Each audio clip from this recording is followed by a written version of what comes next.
This podcast is part of the Democracy Group. Liberty is meaningless if you cannot freely express what you believe. And in these times, we have more ways than ever to exercise those freedoms on social media, through protesting, through our words, through our interactions and our actions. But the reality is, there are many times when someone does not agree with someone else, they are quick to cancel them. So Bernie, how important is it for us to defend the rights of others to share their convictions, even if we don't agree with them? Well, again, it's as I was mentioning earlier, it's essential to what the founders intended when they came up with our Constitution, and they had a strong recognition of this.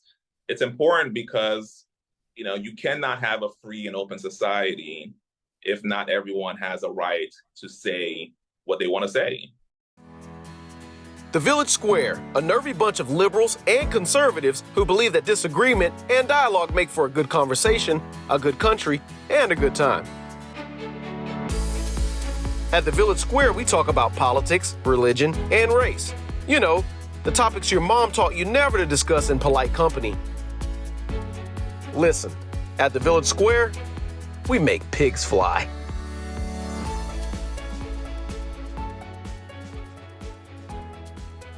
Hey folks, welcome back. Welcome back to Village Squarecast. This is Corey Nathan. So glad to be with you again for this exciting new season. And thank you for joining us for our first installment of this season's UNUM series, Frenemies. Funding for this program was provided through a grant from Florida Humanities with funds from the National Endowment for the Humanities. Check out Florida Humanities online at floridahumanities.org. In this conversation, we hear from Berny and Geston. Representative Berny Jacques and Pastor Geston Pierre both love their country and each other, but that's where the agreement ends. And for the Village Square, that's also where the fun begins. So with that little teaser, I will turn it over to the founder and president of Village Square, and one of my favorite people, Liz Joyner, does a great job introducing our program. These two wonderful guests with fascinating stories and their encouraging connection.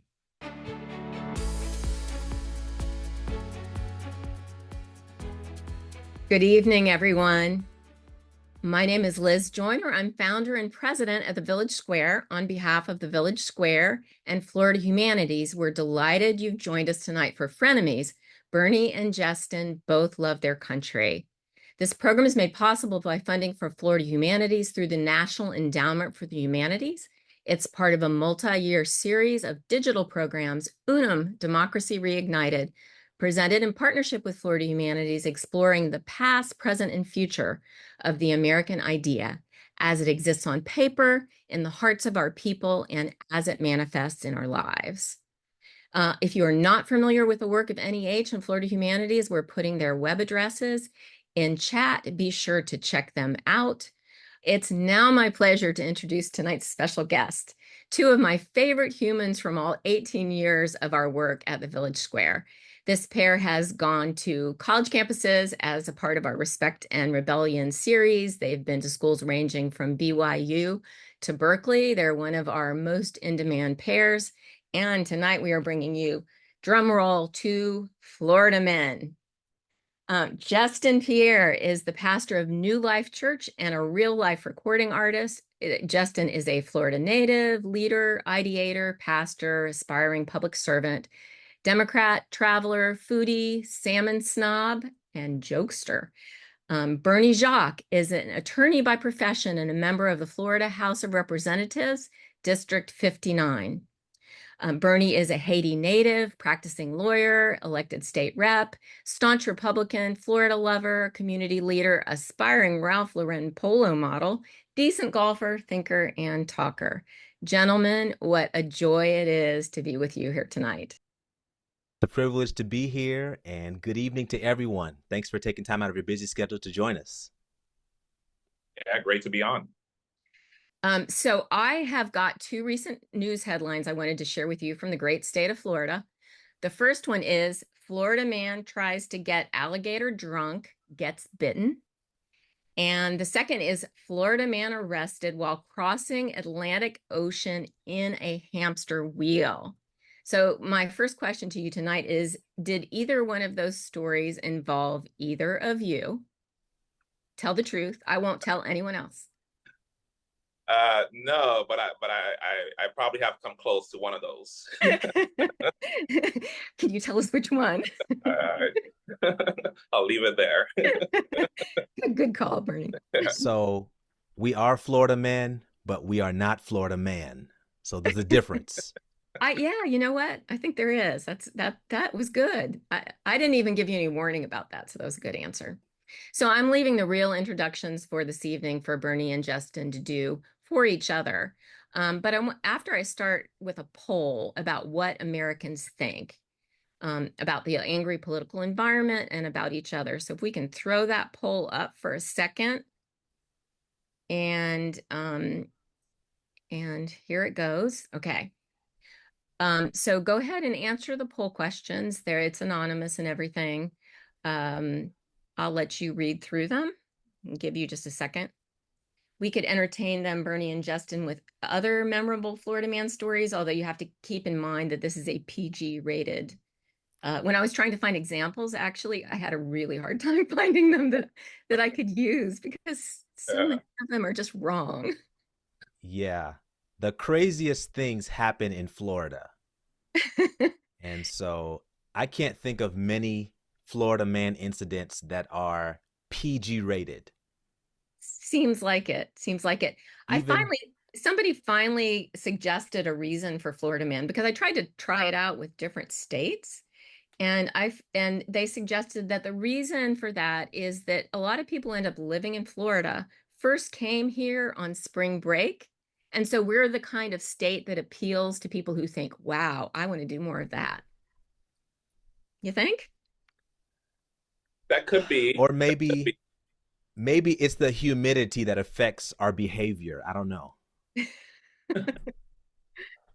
All right. Let's see. Looking to see how many respondents we've got. And almost just one more second, and then we'll go ahead and close it up. I'll count down 10, 9, 8, 7. Somebody's going to win $100. Yes, but not for answering the poll. Oh, okay. Yeah. All right. Go ahead and end the poll, Cassie, and share the results. And so I'm going to go ahead and actually pop up. I've got I'm going to share my screen here so that you all can see the results. Share my screen. Okay. So I'm going to take that away. Can everybody see the results there? So the actual numbers here are people who support harassing members of the other party online is just 5% of Democrats and 6% of Republicans. Very, very, very, very low, small. Who support using violence against peaceful protests by the other party. Again, teeny tiny. Like if we were to ask some other incredibly insane question, we'd probably get more people. How many of you have been struck by lightning? We'd probably get more people. And actually, it's funny, I'm looking at the results, and I think that's what we sort of predicted, that we'd sort of be in there at those numbers. We tend to overestimate it. Support censoring media sources that attack their party, 6% and 12% is probably not that surprising. That for Republicans is a little higher. I mean, maybe Bernie, you can even say a word about that when you guys get rolling. And support violence if the other party wins the election, 4% and 6%. Again, teeny tiny. And you know, it's not just that Americans think that, it's that Americans really, it's what we do too. And while some Democrats and some Republicans might be violent, and obviously we have incredibly tragic proof of that too often, and recently, the vast, vast majorities of Americans, the vast majorities, abhor violence and want to settle differences peacefully. And then, you know, also we really believe in and want to talk about our differences and talk about our differences like we're doing here tonight. Berny and Geston, any thoughts about the poll? Does it surprise you, the actual results? No, actually, and it's mostly aspirational. I would always have hope that would be the result of a poll like this, right? Because you just think maybe it's just a very loud, angry minority of folks that do the ugly things. And so the poll actually, confirmed that. And it's reassuring, right? Because sometimes it may not be so reassuring when you see what's occurring currently in the public square and the noise and everything. But in my heart of hearts, I know Americans would come down the way they did on the poll. Agreed. Yeah. I think sometimes the negative things that happen get all the publicity, but the reality does not. And the reality is most of us want our country to thrive and do well. And we desire to work together, even if it's not the way we would like things to go. We desire the greater good of our country. And it's just a human thing to magnify the negative, right? It just kind of gets bigger and bigger in your brain than it really is. And then part of the vicious cycle is that then we behave differently as if we're under greater threat than we are from our fellow Americans. Anyway, it's funny because, and I'm going to jump off and give it to you all.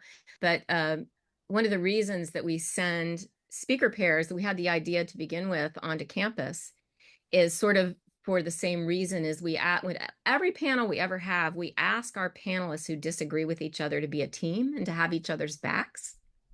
And if somebody on your side of a division, a difficult division, and we've had all the conversations on all the topics, if they're being given a hard time by somebody in the audience, to have them their back, it's amazing how well people do it. The panels always rise to the occasion, and it changes everything.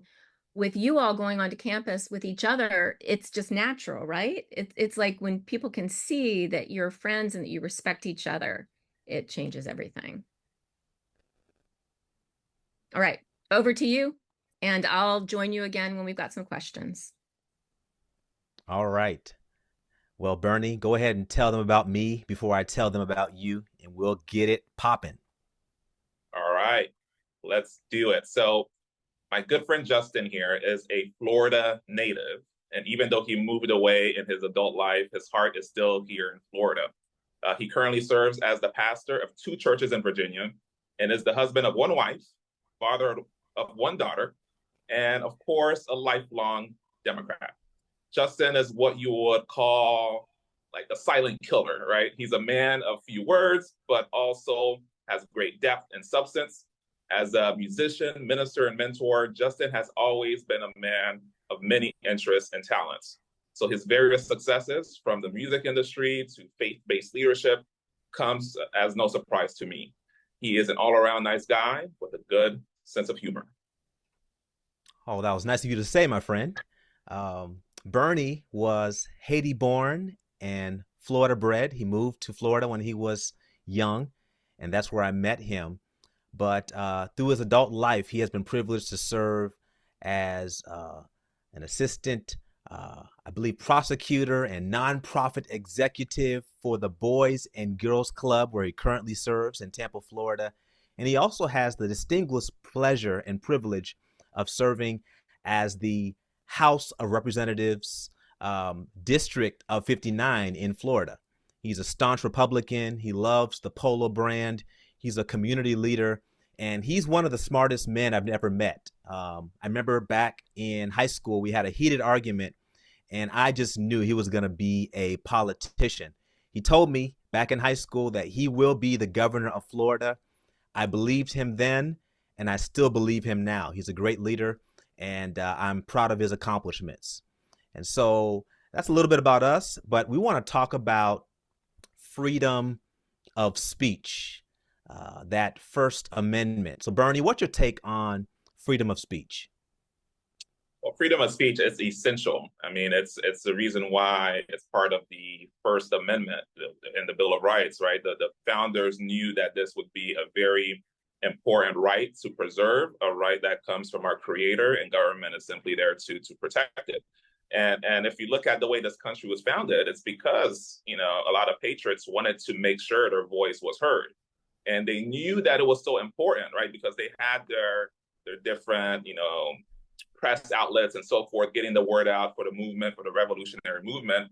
But I think they also realized that if you allow for robust conversation and the free exchange of ideas, it will avoid what ended up being, you know, a hot war, a revolution type situation. So using our words is a great way to foster the exchange of ideas, to express dissent when you don't agree with what your government is doing, with what the powers that be are doing. So it doesn't get to the level where it's you know, we're going at it in a violent way. And so I truly believe in that freedom, and I hope it continues to be upheld by every facet of our society. Yeah. What's your take on cancel culture? Well, I think cancel culture is completely contrary to what I just described, right? It's completely anti-American, because the whole purpose of the First Amendment is not only just that, you know, and freedom of speech is to be able to share your ideas, but it becomes even more important when those ideas are not popular, right? When they go counter to the prevailing thoughts and beliefs, right? So that's why it's so protected, right? If it were, you know, if anybody would be cool with it, there wouldn't need to be a protection. So when you can cancel somebody just because they hold a different viewpoint, or they have a viewpoint that is not part of the mainstream, I think it's totally counter to what our founders intended in our Constitution and the Bill of Rights, as expressed in the First Amendment. And so it's wrong, and so we have to cancel culture. Yeah.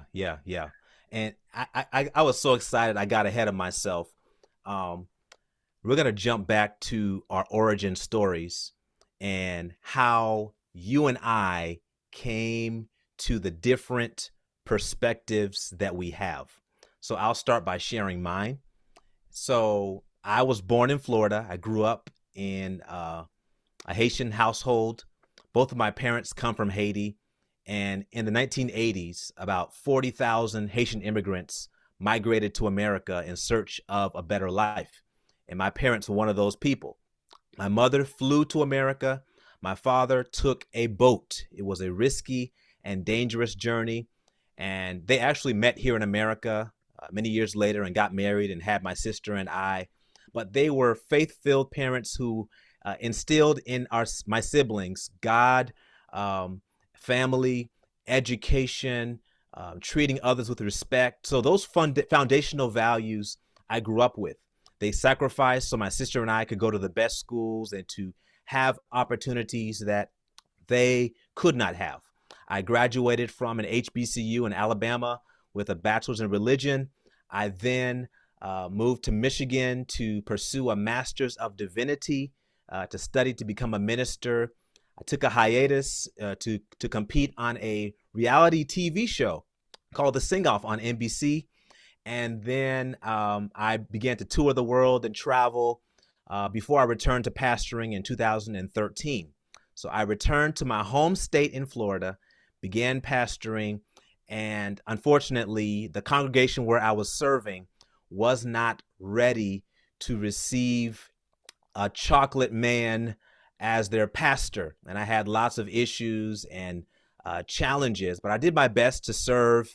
And ultimately, when I was sharing about some of the things that were happening in society about race relations, that led many in the congregation to become so mad at me that they actually ended up putting me out of the church.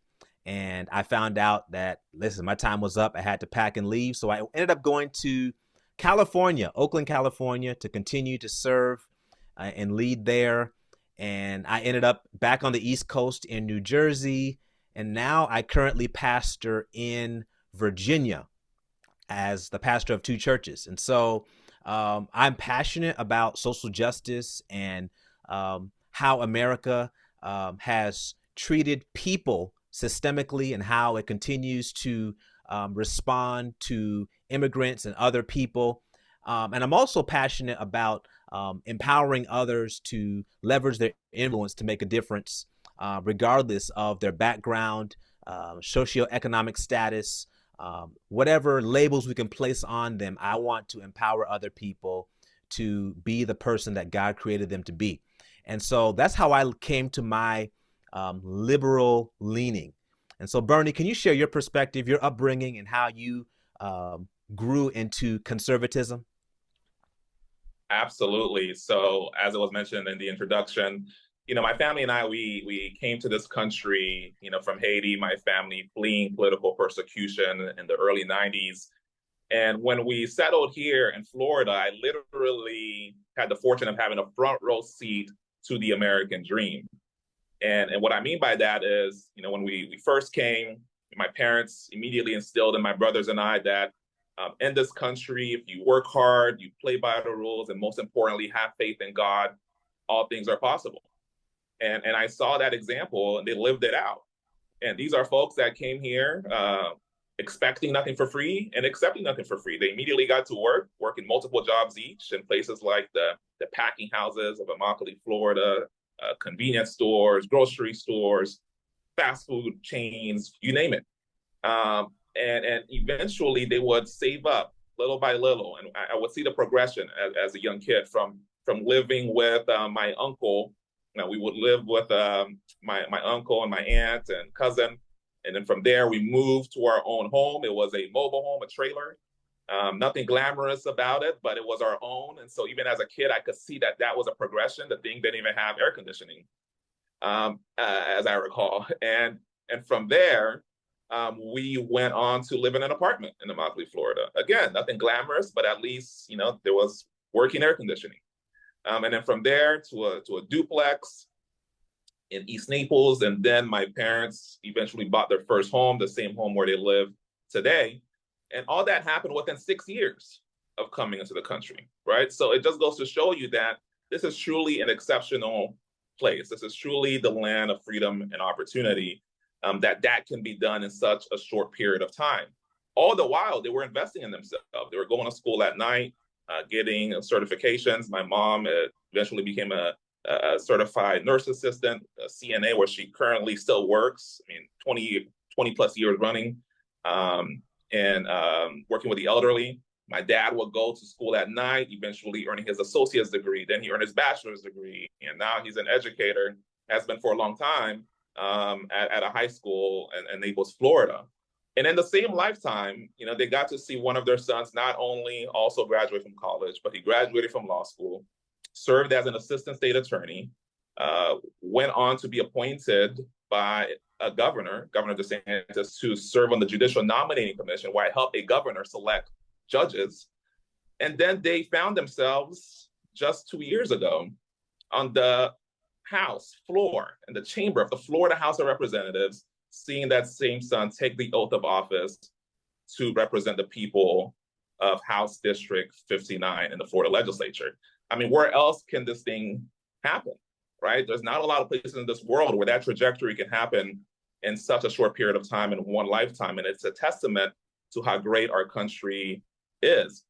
And growing up, and I didn't realize it at first, seeing those examples along the way as a child, having an initial interest in history and eventually politics, I didn't know firmly where I stood on the political spectrum.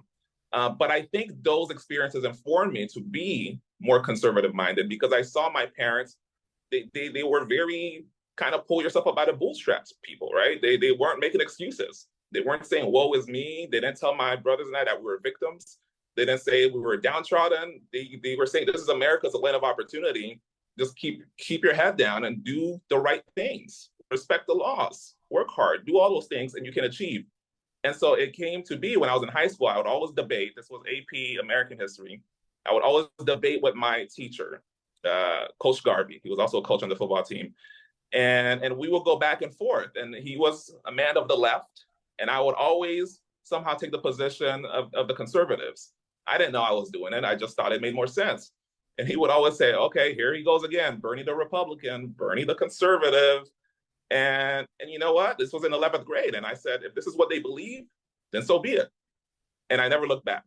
And here I am today as a conservative activist, fighting the good fight.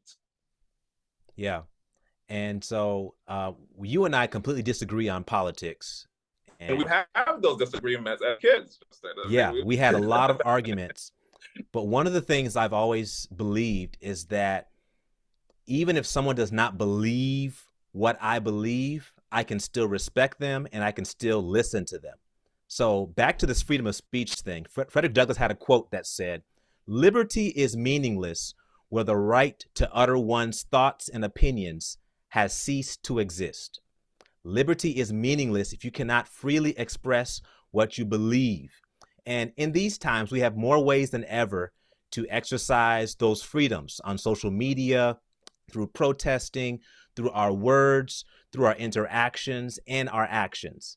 But the reality is, there are many times when someone does not agree with someone else, they are quick to cancel them. So Bernie, how important is it for us to defend the rights of others to share their convictions, even if we don't agree with them? Well, again, it's as I was mentioning earlier, it's essential to what the founders intended when they came up with our Constitution, and they had a strong recognition of this. It's important because you cannot have a free and open society if not everyone has a right to say what they want to say and to express themselves and their beliefs and so forth. So to me, I mean, regardless of the viewpoint, it should all be welcome in what we call the marketplace of ideas, right? And we duke it out there. I say what I believe, you say what I believe. There might be an innocent third-party bystander, a bystander just kind of there, and just listen to the argument, and they might choose to go my way, they might choose to go your way, but that person, that third party who may want to know what to believe and what to adopt, never get the benefit of making an informed decision if one viewpoint is completely blocked out, right? So it's important for the public at large to hear all sorts of viewpoints and then to come to an informed decision on their own. And that's especially important for youth, right? People coming up through school, we're learning different things, we're being exposed to new ideas. But if you're only being exposed to certain ideas, it does that young person a disservice as they are growing up in our society, as they're maturing to become citizens in a free society. You don't want a one-sided type of person going in, never had been exposed to what someone else had believed just because they were shut out, right? And so it's essential. It's completely essential to a free society that we defend that right. Yeah. So even though Americans are generally not as ideologically polarized as we believe ourselves to be, we are often emotionally polarized. So the reality is there are lots of people who don't necessarily like their party that much, but they hate the party that opposes them that much more. Like there are so many people, they're not really sure about what their party ultimately believes, but if they find out you're a part of the other party, oh my goodness, you get all of their wrath. So Bernie, what do you think about politics as an identity, and how does that play into political polarization?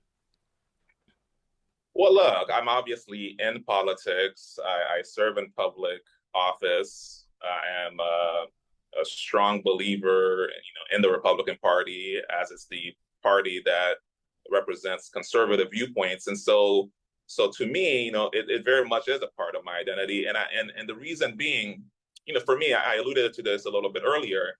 I had an interest in politics early on. I started with a love for American history, and then just started getting curious about politics starting in middle school. So to me, I mean, it's something I'm very passionate about. But for others, politics, they may not be in politics. Politics is a reflection of their values as well, right? So it's an expression of your values, and you express that in the political process on how you want your leaders to legislate, on how you want them to execute on certain policies based on things you fundamentally believe. So I can never fault somebody for, quote unquote, having it to be part of your identity, right? Because it's very meaningful to a lot of people. There are a lot of deep, strong issues that can only be manifested through the political process. And there's other societies they don't have that outlet, right? There is no political process to make society in a way that's more conducive to your values and your beliefs. And so I will never fault somebody for that. But what I would say is, it doesn't have to be just because somebody disagrees, right? That all of a sudden, you're eliminating them from part of that conversation, right? So that's where the distinction has to be. I mean, I have no issue with somebody being staunch on anything and fight the good fight. I'll do likewise. But I would hope that my right to do likewise is respected, just like yours is. And so just like somebody else's is, there's a whole host of ideas that can be brought into the public square, into the marketplace of ideas, where we can get the best product. Yeah. And the reality is, Bernie, sometimes we're so locked into our political identities. It doesn't matter who the candidate is, doesn't matter what information is coming out, what condition our party is in. Nobody can change our minds. I mean, we are locked into our convictions. And so it's important for us to at least have the intellectual humility to listen to others, even if they don't agree with us. And so since we've hit our 30-minute mark, I want to announce to everyone online on the different platforms to be sure to submit your questions through the Q&A button at the bottom of your screen. Please submit your questions at the bottom of the screen. Hit the QA button and put in your question. We'll address it later in about 30 minutes. So we've talked about how to disagree as fellow Americans, as frenemies. So now we're going to actually move on to some disagreements. And the first issue we're going to talk about is the issue of immigration. What is your take on immigration? What is your stance, my friend?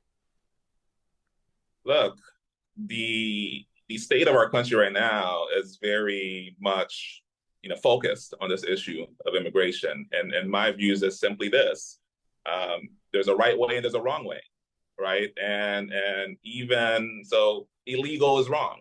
There should be the amount of illegal immigrants should always be zero. I talked about my story. We came to this country legally. We came in through a port of entry, through Miami International Airport. We made ourselves known. We applied accordingly to the correct things that would qualify us to stay in the country. Eventually was granted permanent residency, and then we worked towards citizenship. And when I took that oath of citizenship, that was one of actually the proudest days of my life, because as a kid, I wanted nothing more than to just be an American, because I knew this place was just special. And so I have that deep appreciation knowing that, this country offered so much. And this country, again, they didn't owe us anything, offered us so much to be able to contribute, to make the most of ourselves, things that we wouldn't be able to do had we stayed, where we came from. And so to me, that has to be upheld. And even when there is a right way, to do it, it can't be just open up the floodgates, right? So there has to be some limitations on who you're letting in, how can they self-support themselves, what kind of contributions will they make? So it can't just be, oh, well, you have a desire to be here, you come in, because at the end of the day, a country is first and foremost responsible for their own citizens. And so no one who isn't born here has a right to necessarily be here. And so it's that kind of humility I wish a lot of folks can have when they approach the immigration issue, is that there's no entitlement to be, in America, let alone living in America, right? That's why we have things like visas and passports and so forth. And so there has to be that respect for the country. And so that's my take on the matter. I mean, we have to be strong on the border. It can't be open. And we have to vet extremely who we're even letting in through the legal process as well, that they are coming here to contribute, to be part of this great country and make it better. Well, my perspective on immigration is that our country is a nation of immigrants.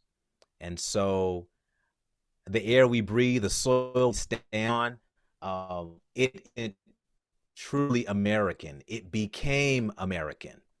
And so it takes a great deal of audacity to claim that migrants don't have the right to immigrate to this nation. Remember, the first individuals who fled to America seeking religious freedom, to the words that are printed on the Statue of Liberty today, our reputation as a land of refuge for the persecuted is something that defines America and makes it what it is. So closing our doors to refugees would reflect a flagrant disregard for the legacy of what makes us America in the first place. I believe that immigrants add a great level of diversity, variety, and their contributions to our society are unparalleled. They add so much value. They are hard workers. They are honest people. I'm not saying that everyone's perfect, but the labels that are oftentimes thrown at immigrants are not true. If you ask the residents, the entrepreneurs in Springfield, Ohio, they will tell you their Haitian immigrant employees are the best workers they have, and they make a difference. And so we must always remember that immigrants add $2 trillion to our economy. They make a difference, and we need them.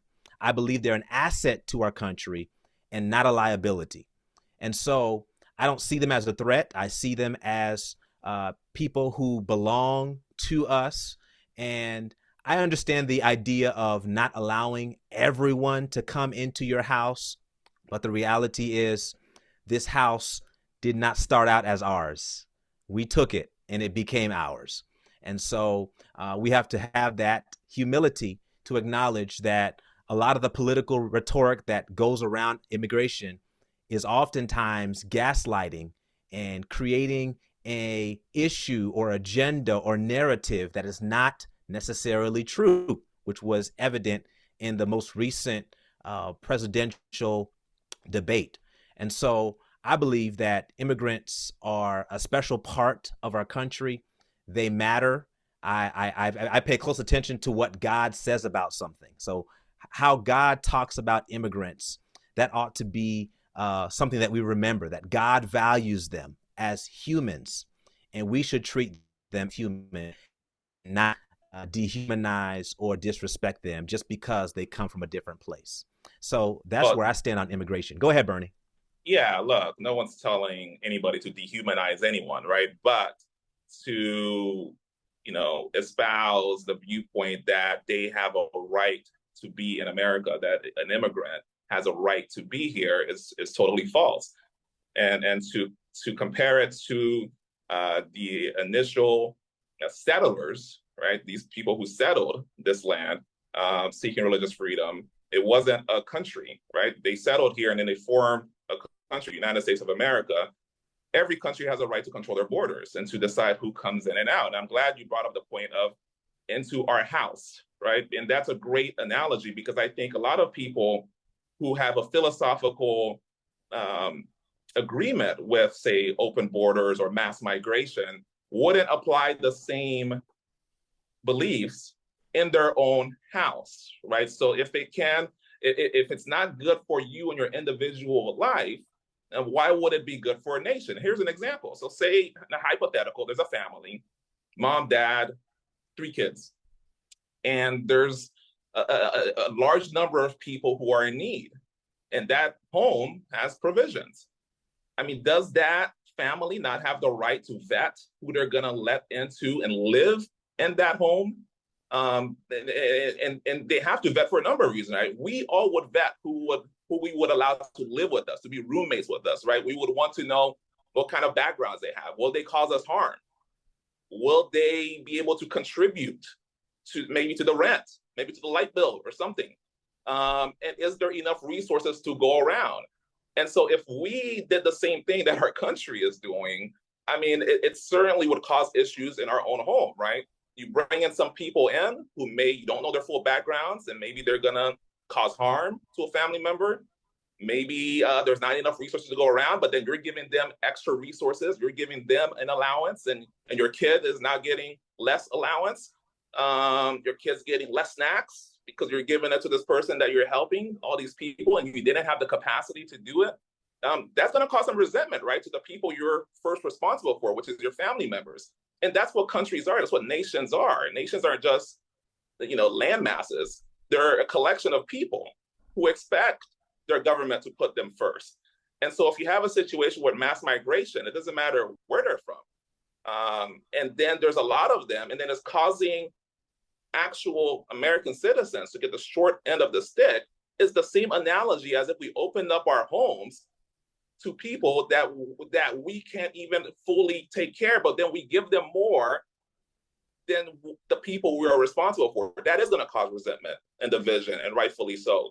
And so that is what we need to understand when we talk about, it has to be very much vetted. It can't be anything illegal, because an illegal situation in that example would be somebody just coming through the window, not even telling you they want to come in.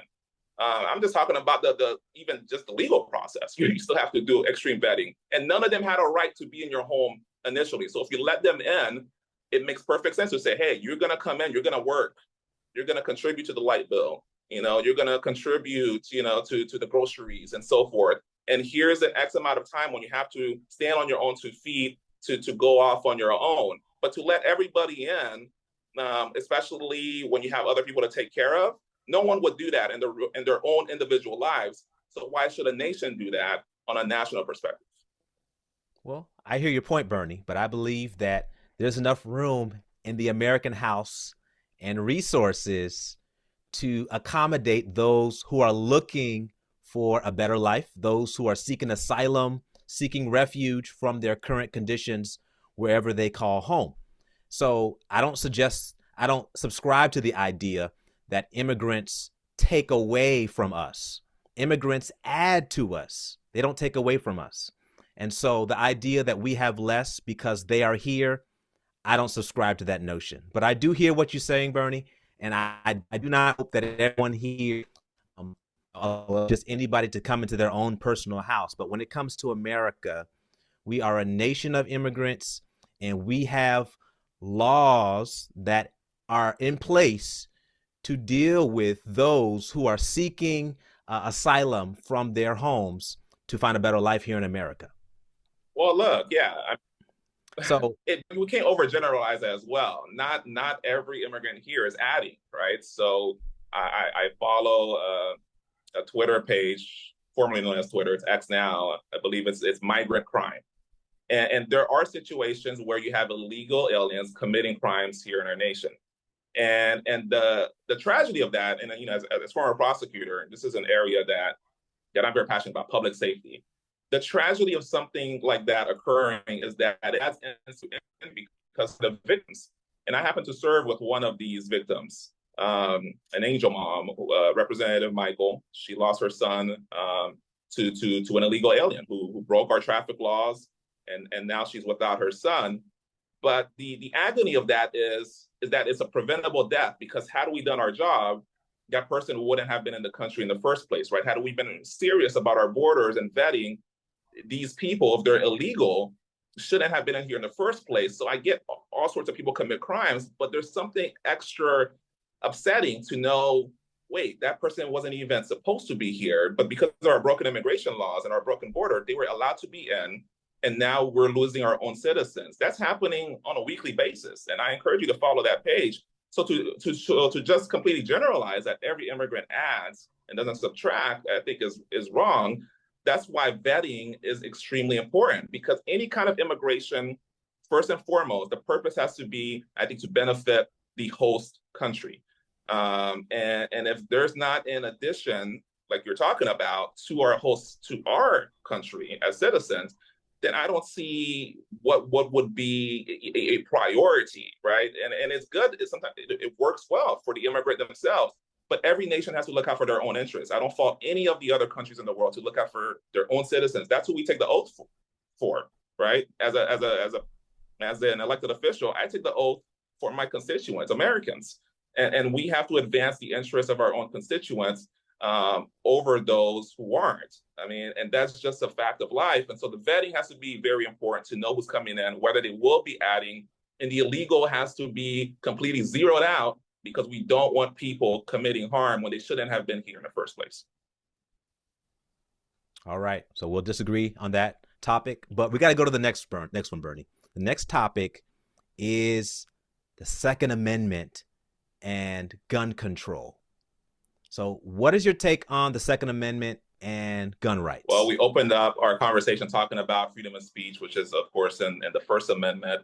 And right after the First Amendment, we have the Second Amendment, all right, which is our right, our individual right to keep and bear arms, something that the founders definitely saw essential to preserving liberty. In fact, we would not have a United States of America, this great land where everybody wants to come to, if it wasn't for individual private citizens that were well armed to be able to take on the British, the powerful British. So it's essential to preserving our rights against tyranny, and it's very important to public safety, right? So it's I'm a law and order guy. I believe in law enforcement, but sometimes if you're calling, the response may be a little delayed, right? And if you are well armed, you can be able to defend you and your family immediately as law enforcement is on the way. So we should never disarm people and make it seem like somehow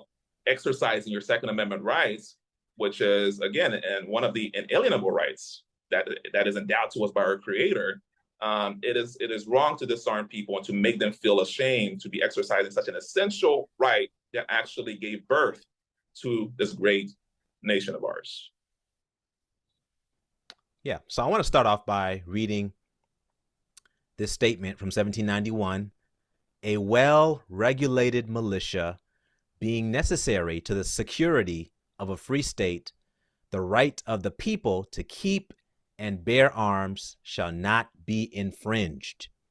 And so an individual had rights to carry and use arms for self-defense, and it was envisioned by the framers of the Constitution to have a check in power.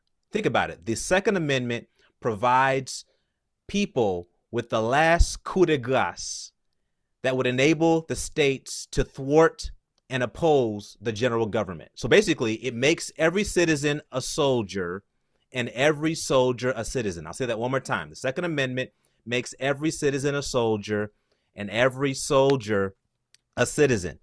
Like most rights, I don't believe that you can have a right without a responsibility.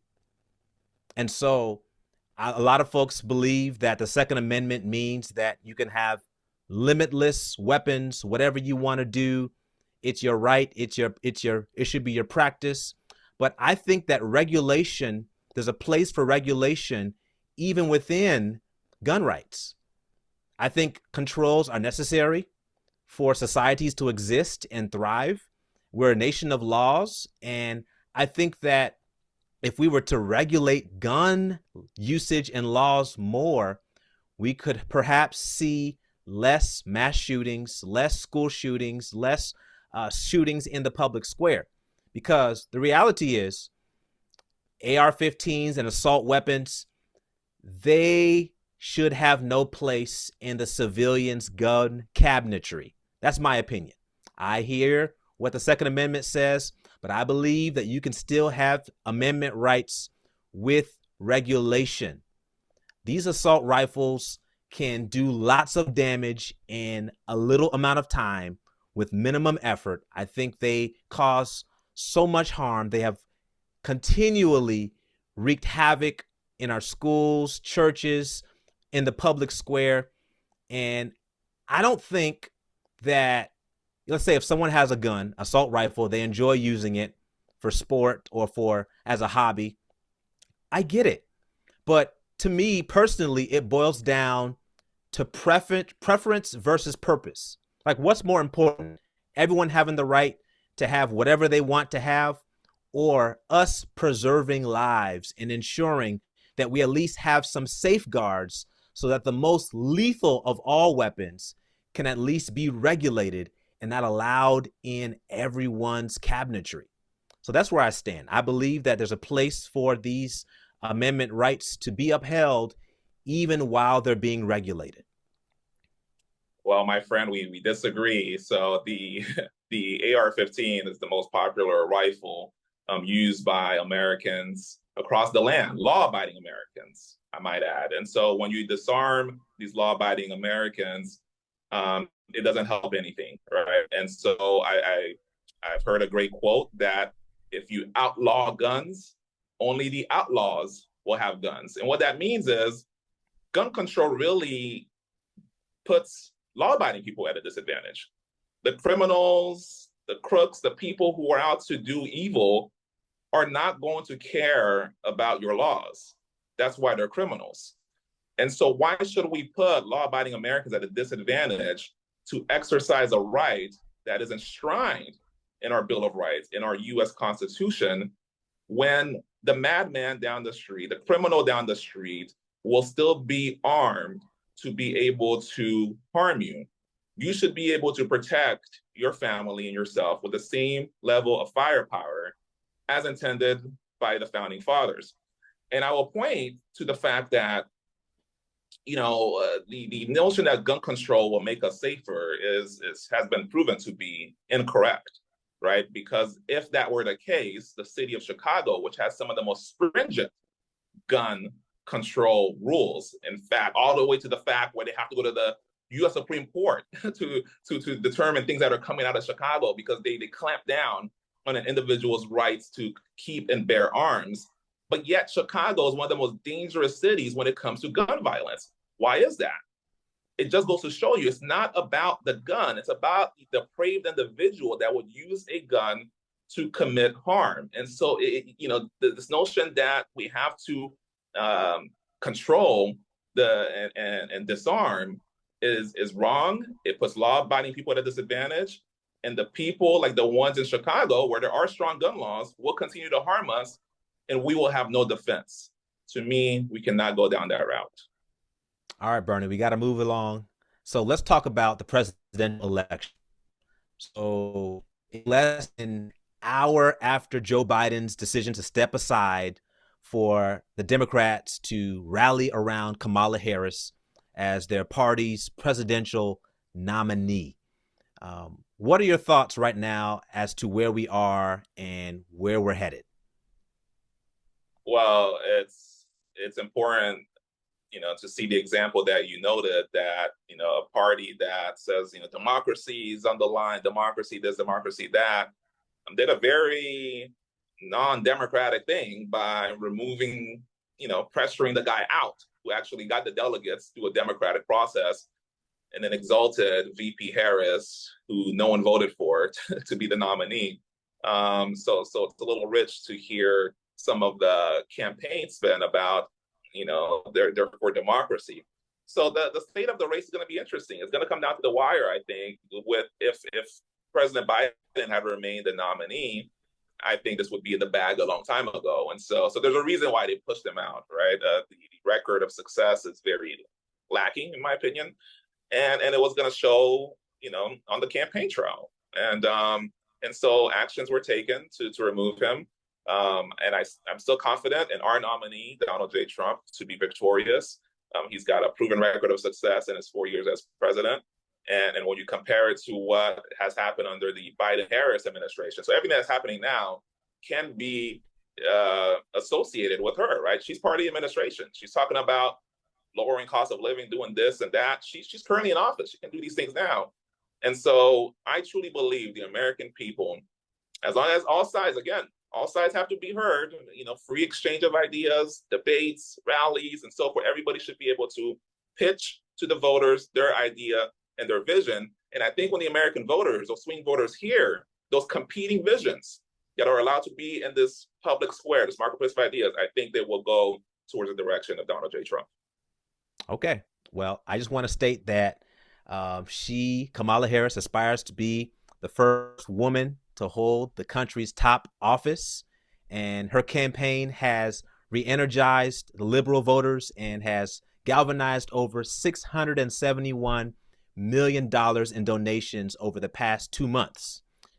And so she has already made history throughout her career, and she is on the brink of making history. But let's break down how presidential elections are won. Is it only about the votes? What role does the Electoral College play in the election? Well, it's both, right? Because the votes reflect who the electors, as part of the Electoral College, will be. So in essence, I mean, when you're voting, you're voting for a slate of electors.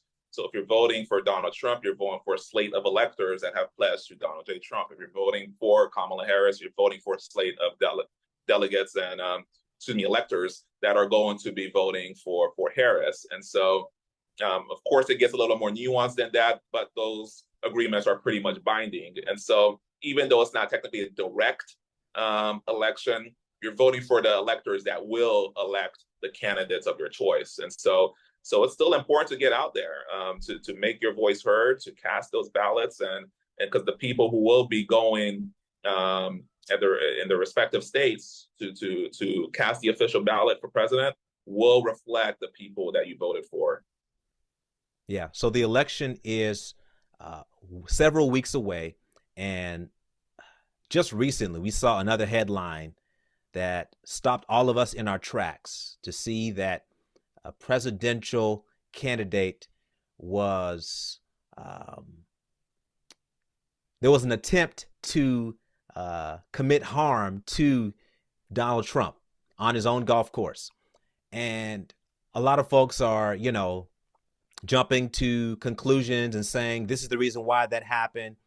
But the reality is, when things happen, it seems like the things that should unify us are creating even more division because of the level of polarization.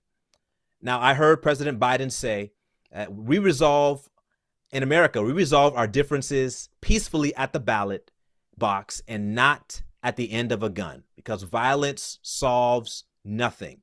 It just does damage. And so we must do everything we can to prevent it and never give it any oxygen.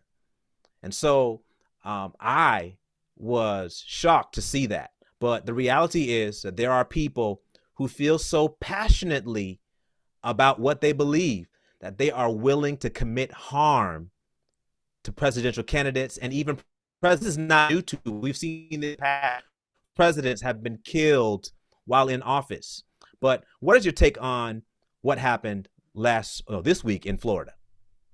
Well, there's no place for it, right? There's no place for the political violence. It's what we see on a consistent basis in other countries overseas. And as you mentioned, we've seen it in our nation's history as well when it comes to,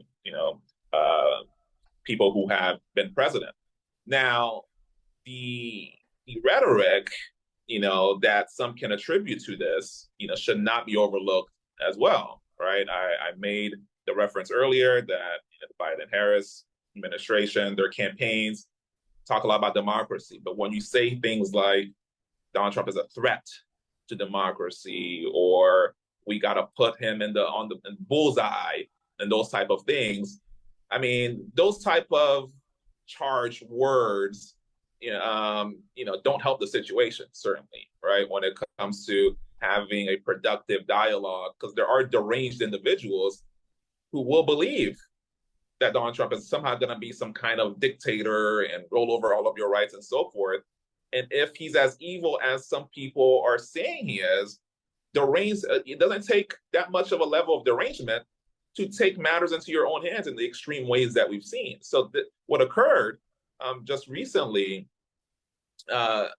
is only the second assassination attempt, right? So let's not forget what happened a couple of months ago in Butler, Pennsylvania, where the president was actually hit, right? A close call, just a slight tilt of the head. President Trump was hit, and then now we had a situation where he potentially could have been hit once again. So it's a very scary time, for our country. This type of thing should not be occurring.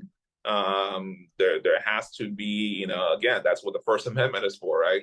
We exchange our ideas through our words. We make our voices heard, even through our votes.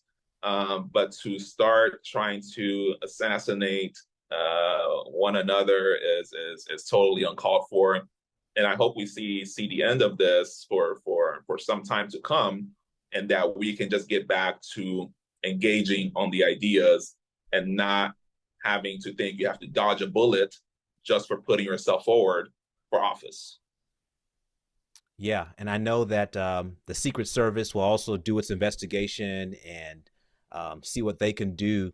But the reality is, regardless of what you believe and which political side you find yourself on, you should never allow your anger or emotions to lead you to the place to commit harm to somebody else because they don't believe like you. I think that there also is a mental health crisis in our country that we have not even talked about, but I'm not saying that's the reason for it.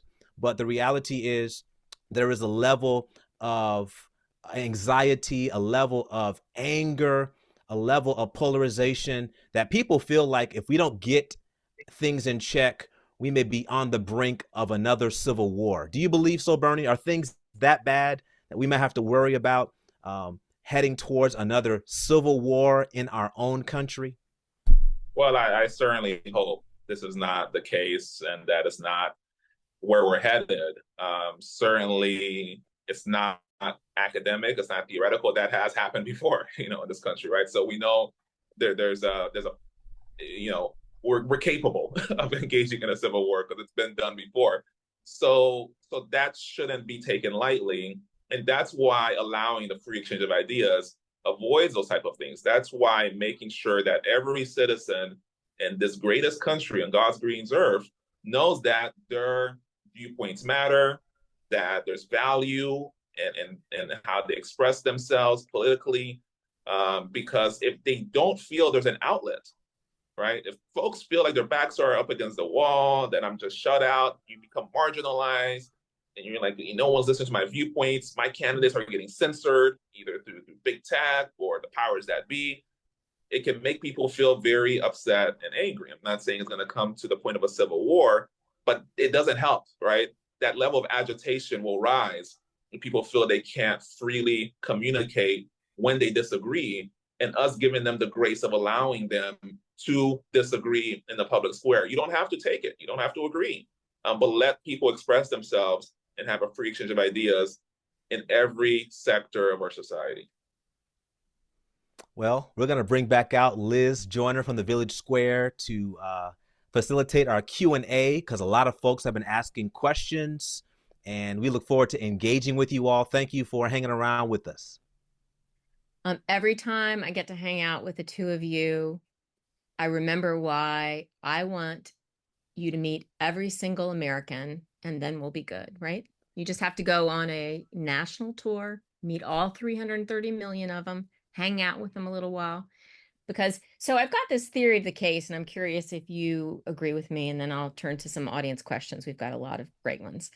I think that when I started doing this work to build bridges across division, I think I thought it was about finding agreement on policy. And I revised my opinion somewhere along the way. And I started to believe that really it was more about sort of being willing to keep talking, because that's how you see like all sides of really big issues, right? Because if you're not having the conversation, you've just got a slice of it. But then also that it's really more about how you come to see the people you're engaged with differently. Has that been your experience I know that you've always known each other, but do y'all agree with my theory or disagree?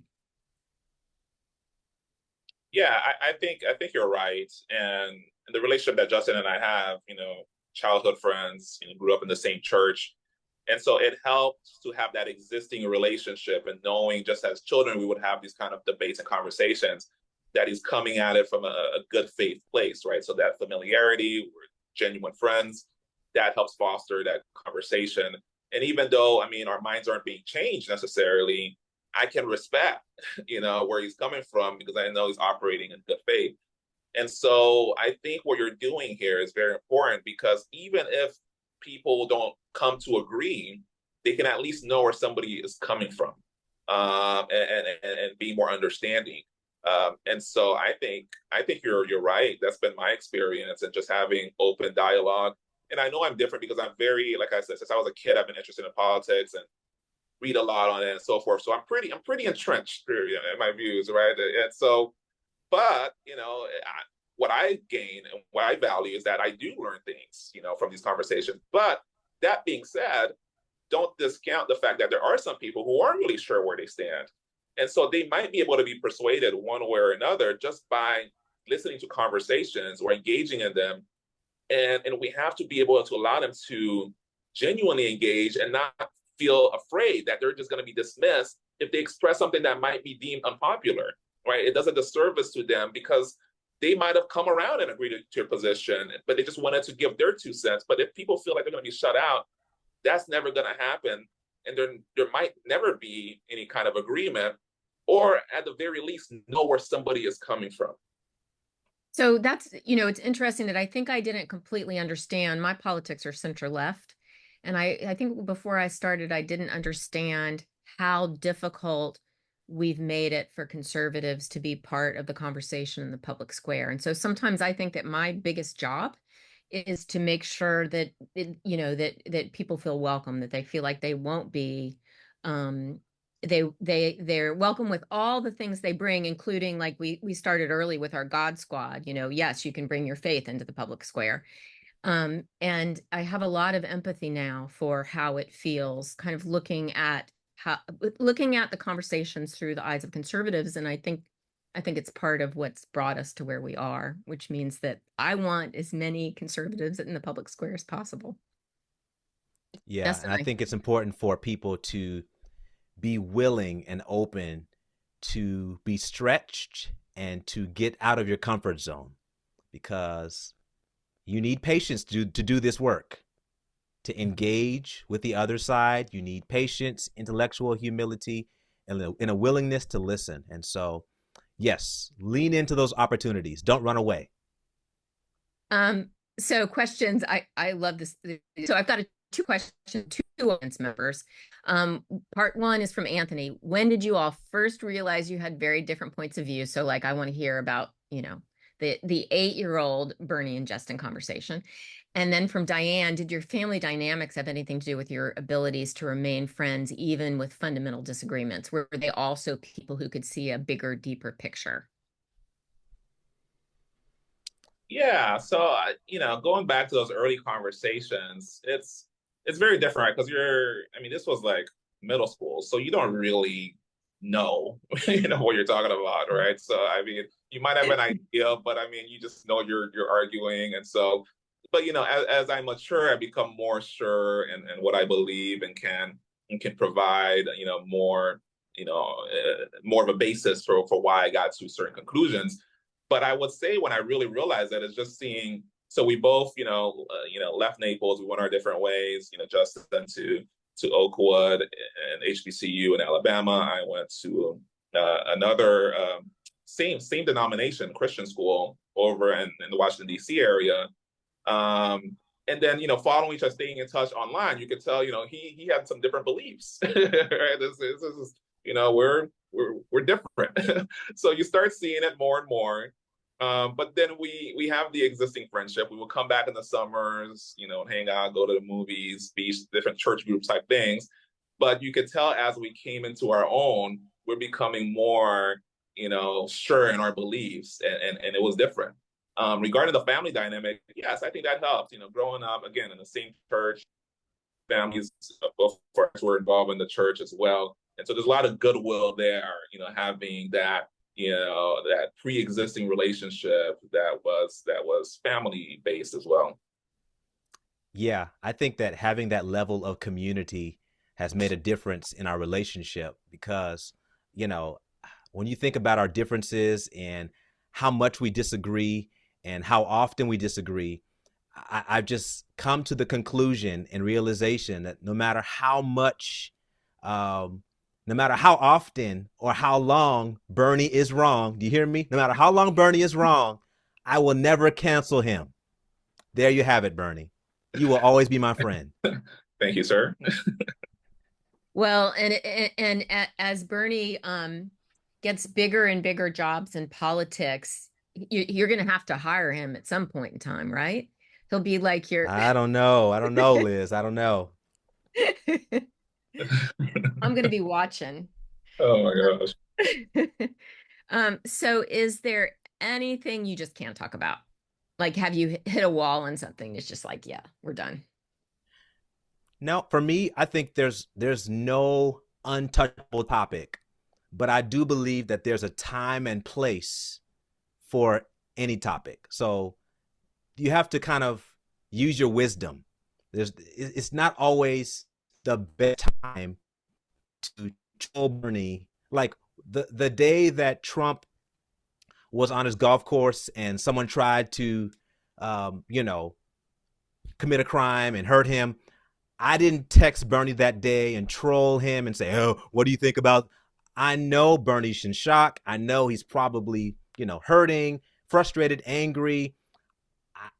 I'm not saying I know what he's going through, but I'm not going to raise certain topics at the wrong time. So I exercise wisdom, but there is no untouchable topic for me, whether it's abortion, whether it's the economy, whether it's the environment. I'm not afraid to talk about anything, faith, anything, any topic can be talked about, but timing matters. Because you value the relationship more than anything else, right? Exactly.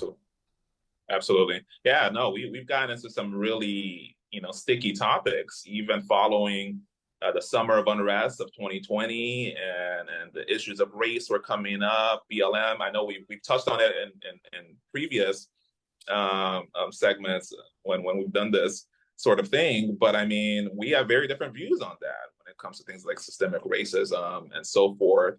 And indeed, it could get pretty charged, right? Because people have experiences that might inform. And so you have to know how to navigate and use discernment and just be, time and place and just know how to approach. But it doesn't mean it's off the table, right? Because we disagree on the state of race, in the country and what needs to be done. So don't avoid the tough topics, but use some tact. I mean, that could go a long way.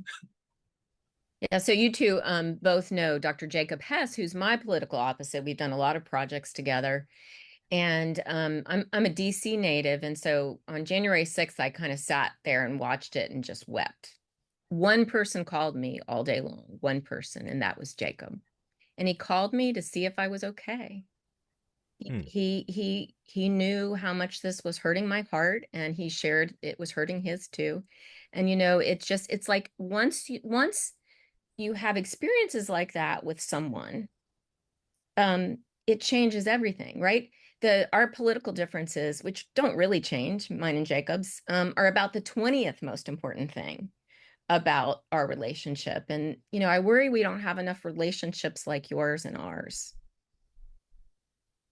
And that's part of what's pulling us apart, Yeah, the relationships matter. I mean, as I mentioned earlier, that pre-existing relationships certainly, you can go into the conversations much more in a much more comfortable way, knowing, this person cares for me and I care for them.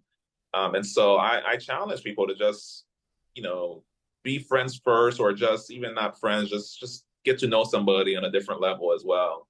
What sports teams do they like? What are their hobbies and so forth? And then you're going to see those commonalities and so forth. And then if you want to have these discussions, you can go into it, but you've already established a foundation, right? That you've leveled with each other on different things that weren't political topics. And you can go into these conversations in a much more easy manner, where it's not like, wow, this guy despises me. I know he doesn't despise me because we won a softball game together. We're in the same football. We chat. We send memes, together. So it's establishing relationship is key. I know it's not always possible. It's a very fast-paced life a lot of times. But if there can be just that level of, I can see this person in a different light other than their political views, it will help. Yeah. So if I could summarize that, be a human and not a political robot. Just be a human and let that be the foundation, and find your commonalities. Yeah. So here is a question from Nasheed. Nasheed, Dr. Majuan is the executive director of Florida Humanities, so our partner. So it's a good question, and I know you'll have a good answer. In what ways can friendship, with its blend of common ground and stark differences, provide insights into bridging the political and social divides that challenge American society today? I think friendship is important because of the example that a relationship can set in a society. For example, people learn by what they are taught, and they also learn by what's caught. So someone can observe the relationship I have with Bernie and realize, you know what, they may not agree on a lot, if not almost anything, but it is possible to maintain a friendship with someone who believes differently than me. So being exposed to the possibility of not always canceling somebody because they're different can be a game changer for someone else. So the example that you set through your relationship and friendship, just like the example that I set with my family, how I deal with my wife and how I relate to her, sets an example to my daughter. Even though she agrees, she's learning from how I'm treating my wife. And so the same goes for the relationship with Bernie and how others see us. And so I aspire for our relationship to be a positive example in this dark political world. Ditto. So I wonder if, oh, I know, a question from Julie. Was there a defining moment in your relationship? If so, what? One that you can talk about. Defining moment. Well, for me, we've been doing this. Liz, you mentioned this in your intro earlier about all the different schools we've been to, everywhere from Berkeley to BYU, and doing this sort of engagement with folks in academia and the community at large. I mean, that was a defining moment because, Justin reached out to me about this idea. He's the one that pitched it and said, hey, I think this would be a great opportunity for us to basically go on the road and do this. And to me, that was very defining because it showed, I knew he valued me as a friend, but he valued me enough to put my views out there, right? I mean, this is an accomplished guy, who's been on national television, met a president, and has done a lot of things. He could have had audiences without me being present, right? He was living out in the Oakland area. He could have spoke at Berkeley without me ever being next to him. But the fact that he would invite me to engage in this journey, now my voice was able to be heard on Berkeley's campus, and he's given me also the opportunity to be heard and to highlight my views. And sometimes these students have heard effectively, and the fact that Jacques, who ultimately disagrees with me, would allow me to come with him and allow people to hear about views that he vehemently disagrees with. It's a testament to who he is, and it was definitely a defining moment in our friendship. Absolutely. Yeah, and if I could piggyback on that, I think that was a full circle moment when I had the opportunity to connect with Liz through a friend, Kyle. And when they asked the question, do you have a friend that you disagree with politically, but you have a relationship with? I couldn't have thought of a better person than Bernie. And I was honored that he would even consider doing it because I know how busy he was. He was just starting out on the campaign trail many years ago. And, lots of things going on. And so I felt honored in the same way that you felt honored that we could literally take our private conversations public on the road and to do it on a college campus. And sometimes the home advantage because the campus is extremely liberal. Sometimes he has the home court advantage because the campus is predominantly conservative. But at the end of the day, we go in there together as friends and we walk out the room as friends. And to me, that's a W. Wow, it gives me great honor. I feel like that's my mic drop moment. I can retire now that I had some little part in your defining moment. So it's pretty great. So I wanted to ask you about sort of watching the tragedy, both coming from families of refugees from Haiti and watching the tragedy there, as well as sort of how it intersects with our lives. Are there kind of perspectives that you all have, that you share, that you don't share, that might be different than what, non-Haitian Americans experience? Yeah, I'll share this. Haitians have been the recipients of slander for a long time. Folks like to tote they are the poorest country in the Western Hemisphere, but they don't know about the history of Haiti and Hispaniola. And so Columbus landed on the island of Hispaniola in 1492, and he found this place. And later on, they ended up, wiping out the people and bringing slaves from West Africa to that place where there was lots of sugarcane and crops, and the agriculture was rich, and it produced lots of wealth for France. But Haiti was known as the Pearl of the Antilles, was extremely prosperous at once. And remember, the revolution that happened in Haiti in 1804, when the Haitians stood up and revolted and got their independence as the first Black independent country, that was game-changing for the world. And it also led to America expanding its borders eventually through the Louisiana Purchase. And so Haitians have benefited not just America, but the world. But after they got their freedom, remember, the French had them pay an equivalent of 20 to 30 billion dollars of reparations to France. So these were the ones who were enslaved. Now that they're free, France punishes them for their independence, and they had to work to pay that debt off. And it took over a century to pay that debt off. And so how Haiti got to this point is a combination of external exploitation, a combination of internal corruption. But Haitians are a resilient people. They're hard workers. They know how to rise above the rubble, literally and figuratively. And that's why when I hear certain comments about Haitians that are untrue, it hurts my heart. It boils my blood, because I know what Haitians are, what they're about, and how amazing they are. And I'll let my friend Bernie chime in on this topic. Look, and obviously, I have a strong background, with the country of Haiti.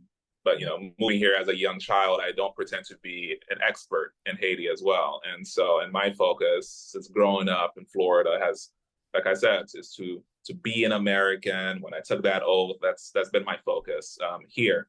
But, I love history, and a lot of things that Justin is saying are accurate insofar that there was a great,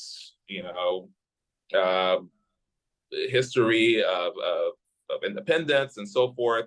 It unraveled along the way somehow, and people can point to different reasons why and so forth. But I think a lot of things are way more nuanced than they are. So the fact is, it is the poorest country in the Western Hemisphere. We can't run away from the facts as well, right? There is high illiteracy rate. There is high poverty. There is, poor security. I mean, there's a lot of dysfunction, with violence and gangs and so forth. And so you can't just point to the glorious history and neglect the current contemporary conditions as well, those that led up to that point, and completely absolve the people within Haiti as well, namely the leaders, civil society, and so forth. And so, but again, I'm no expert, and of course, in my elected role, my jurisdiction, my capacity is to look out for Florida's interests and my constituents. So, but reading up on what I've read up on, and talking to family members, it's truly a sad state of affairs over there. But at the same time, again, I don't want to paint a broad brush, right? It's, of course, I don't think I've heard, people who want to do total categorizations, that's kind of foolhardy. But to do it on the other end as well, that everything is great, is also wrong. Things There are certain good things, there are certain bad things. And when people are conveying that they've seen bad things, it shouldn't be completely dismissed either, just because we share the same heritage. It may end up being true, it may end up not being true, but just because somebody is saying something is occurring with a group of people that share our background, it's not an indictment on everybody who shares that background on a national stage, or certainly us. And so there has to be that level of just deciphering what is actually being pointed out, and seeing if issues can be addressed. In our immigration segment, I stress on this point, mass migration is something that I am not a fan of, because it can be very disruptive to the people who are currently living in a community. And it has nothing to do with nefarious or xenophobic or just nasty sentiments. Some people, if they live in a certain place and they see a huge number of different types of people, especially in a place that wasn't maybe doing that well, where there's housing shortages and so forth, that is going to cause some angst. I mean, it just is. And so that's why I truly believe in the very narrowly targeted vetting process, allowing people to come opposed to broad mass levels of migration. And certainly illegal, even if you're coming from a terrible situation, laws are laws, and there has to be zero of that occurring. And so that's the way I approach it. It's not to say that it lacks compassion or so forth, but every nation has to pursue their interests, and we have to be able to decipher and allow nuance in these conversations. Yeah, I also want to chime in and share that 12 to 15,000 Haitian immigrants have migrated to Springfield, Ohio over the past few years. And they left their country due to the conditions in Haiti. And they were in search of stability and safety and job opportunities. And many of them have found opportunities working in steel mills, doing other jobs in factories and farming. And they came to the U.S. under the temporary protected status designation. And so they are here. And Bernie, would you say that they are here illegally? Do they need to go back home? My point is, technically, because it's a government program, they have legal protections. My point is, I disagree with the policy that allows this to occur, because I do not believe, again, in mass migration. And it has nothing to do, it's not an indictment on these people. As you point out, vast majority are doing, productive things. But it's also wrong to dismiss the concerns of people, Americans, mind you, whose country this actually is. It's actually their country, Americans. If they have complaints about a spike in traffic incidents, a spike in teachers being overwhelmed because there's not enough tutors and educators that can work with students that don't speak English, with increased hospital costs and an increased limited supply of housing due to this 20,000 or so Haitian migrants, it's wrong to dismiss these people as well, because they are just as much humans as the Haitian migrants, and it's actually their country, their citizens. So they have every right to say, hey, this may be too much. We're being kind of, limited here because of that. It's the same example I gave with the home. None of us would invite a whole bunch of people into our home if we had no capacity to really take care of them. And we don't know, and we have people to take care of, are actually family members, and now resources are being taken away, incidents are occurring. So Bernie, I'm going to jump in. I apologize. We're running out of time, unfortunately. So we're going to have you back and continue the conversation. But, it strikes me, I've got a couple of closing questions for you. And it strikes me that, as always, it's kind of both and in a broad, big way. Bernie, you focus on, the things that are right about America and the things we've been able to achieve together. And Geston, in a broad way, you're looking at what we can become. And aren't those both? Isn't it both and, right? Don't we? Shouldn't the conversation continue, because we need to talk about both? And then I've got a question for you. So yeah, let it all in. That's freedom. That's a free exchange of ideas. So, Bernie and Geston, give us some closing comments and thoughts, a charge from you to us and our audience.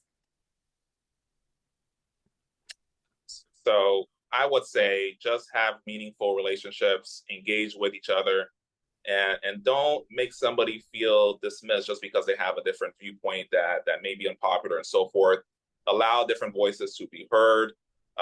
It may change your mind, but that's not even the purpose. Don't even go into it to change the other person's mind either. Go into it to see where they're at least coming from.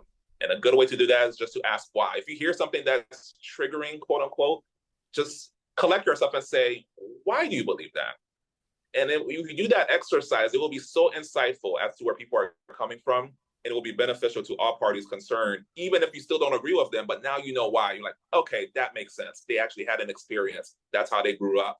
And you look at them in a different light, and it'll be a positive light. Yeah, my closing words would be we need to interact with others more because democracy is a contact sport. So sometimes we hide behind keyboards and cell phones and Twitter and Facebook and YouTube, and we make comments. But I believe democracy should be high tech and high touch. You can use the technology, but you need to interact with other people, especially those who are different than you are.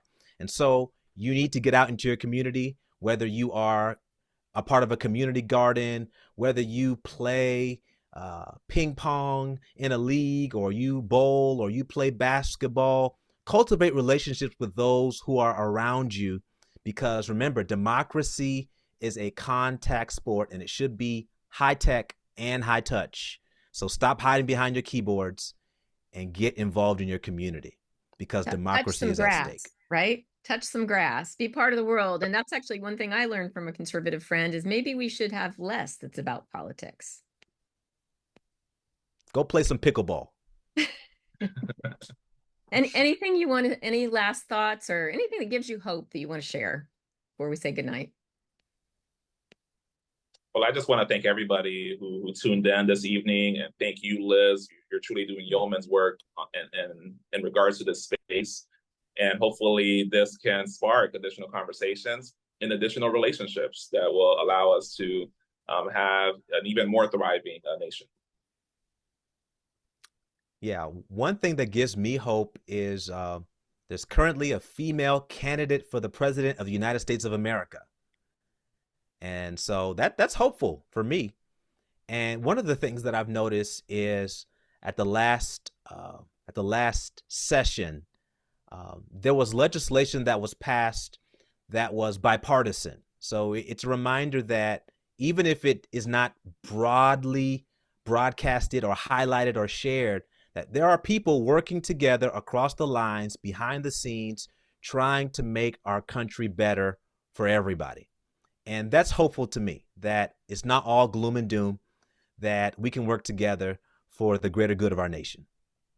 Well, you two gentlemen give me lots of hope.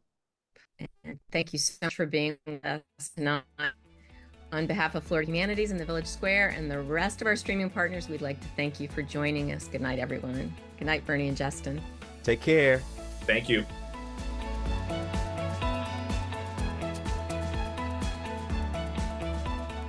Corey, Nathan, back here with you. Well, that was refreshing, wasn't it? I mean, first, I got to say, it really is good to be back with these programs, especially now. It's a particularly intense political season. So to get two friends who go back to childhood, both very accomplished in their respective vocations, who have such different views on some of our most contentious issues, from immigration to the Second Amendment to this year's presidential election. And yet, what did we hear from Bernie and Geston? What I heard was, of course, some of the merits of what each fellow is saying, the reasoning behind their different positions. But what was even more prominent in this conversation was how they engaged. I mean, it started with a bit of each of Bernie and Geston's stories. I'm sure some of you folks noticed that. And it's really important. When folks you're talking to are able to share their stories, their backgrounds, some of who they are, it allows them to be not just some guy or some random so-and-so who's a Trump supporter or Kamala supporter, but if you listen to someone's story, you allow for them to open up to who they are as a person, not just in terms of how they vote, knowing who they are and where they come from, maybe a bit about what they've been through. Now that person is a person, a human being with a lot of other factors and ingredients that makes them who they are. So that's a really good way to start. But what I also heard, and I'll take away from this conversation, it came across in certain words and phrases they used, like intellectual humility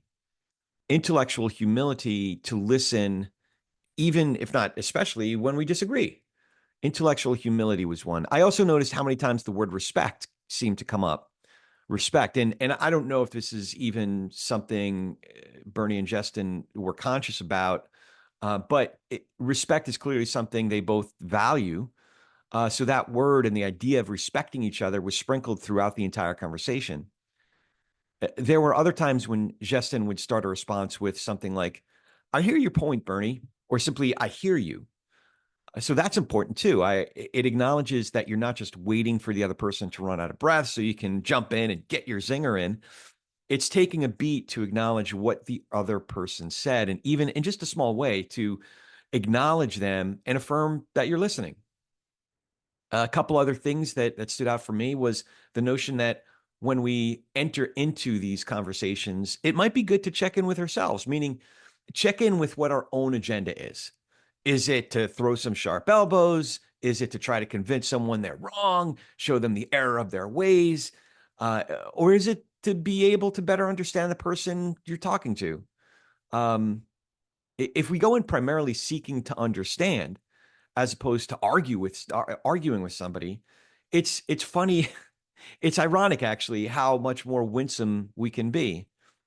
So maybe if nothing else, we can all add to bettering the tone of this public discourse. You know, I think a lot of folks are frustrated with how things seem to have gone off the rails. So we could just all do our own little part by going into these conversations, not necessarily looking to change the other person's mind, but to see where they're coming from. And with that, it's time to close out today. Please consider joining our members and supporting this programming. You could become a member for just $7 a month or $76 a year, and your business can join for $250. Go to villagesquare.us/donate to join today. While you're there, sign up for Village Square's newsletter to stay up to date with everything happening at the Village Square. Go to villagesquare.us, that's villagesquare.us, and scroll to the bottom for the sign-up box. Funding for this podcast was provided through a grant from Florida Humanities with funds from the National Endowment for the Humanities. Any views, findings, conclusions, or recommendations expressed in this program do not necessarily represent those of Florida Humanities or the National Endowment for the Humanities. We appreciate you listening to our first installment of this season's UNUM series, Frenemies. Until next time, we challenge you to reach out with an open heart and mind to someone who doesn't look or think like you. It changes everything. We'll talk to you soon, and thanks so much for listening to Village Squarecast.